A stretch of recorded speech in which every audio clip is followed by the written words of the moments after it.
Old school or new school? Hello everybody, this is Robert the Tool Junkie, and today here we're in the shop with this Klein Tools Digital Angle Gauge.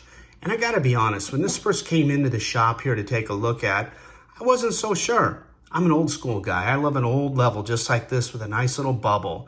They've been accurate and we've used them for years and years. So I was a little skeptical, but I gotta tell you, after using this in the field a little bit, I am completely sold.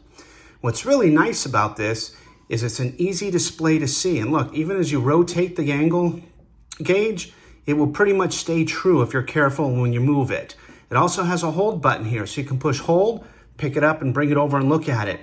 How many times have you been on your hands and knees squinting, trying to see, is that bubble exactly where it's in the middle or not?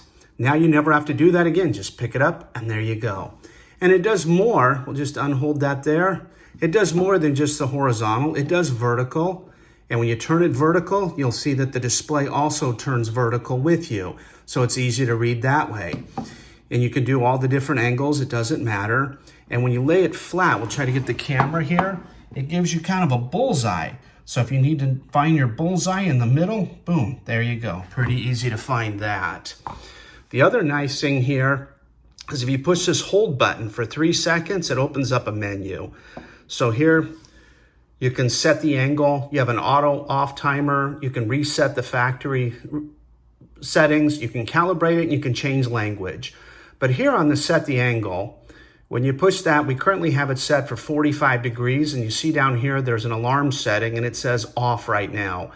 Now you have to watch very carefully as you move these over, because there's a cursor and it doesn't always move as quickly as you'd like. And you have this per foot, so 1/8 inch per foot, quarter. So you can set your different angle settings there.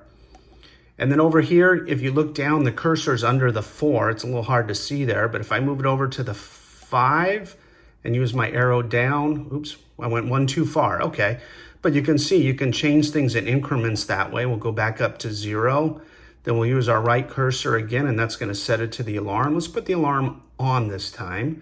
Then we'll go over here to the save button, and we'll go there. We'll go one more time over to here.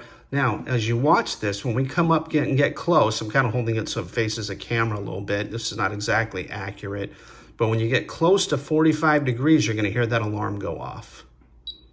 There, hear it? And see when the change color, that means we hit 45 or within the tolerance.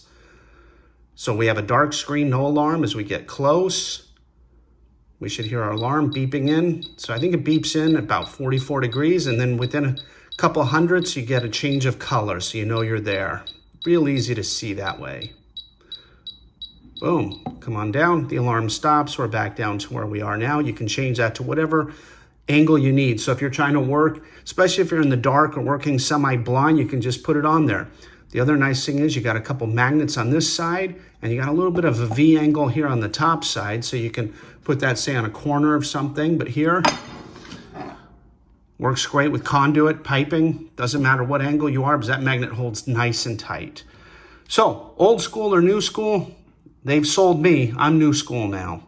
The Klein Angle Gauge.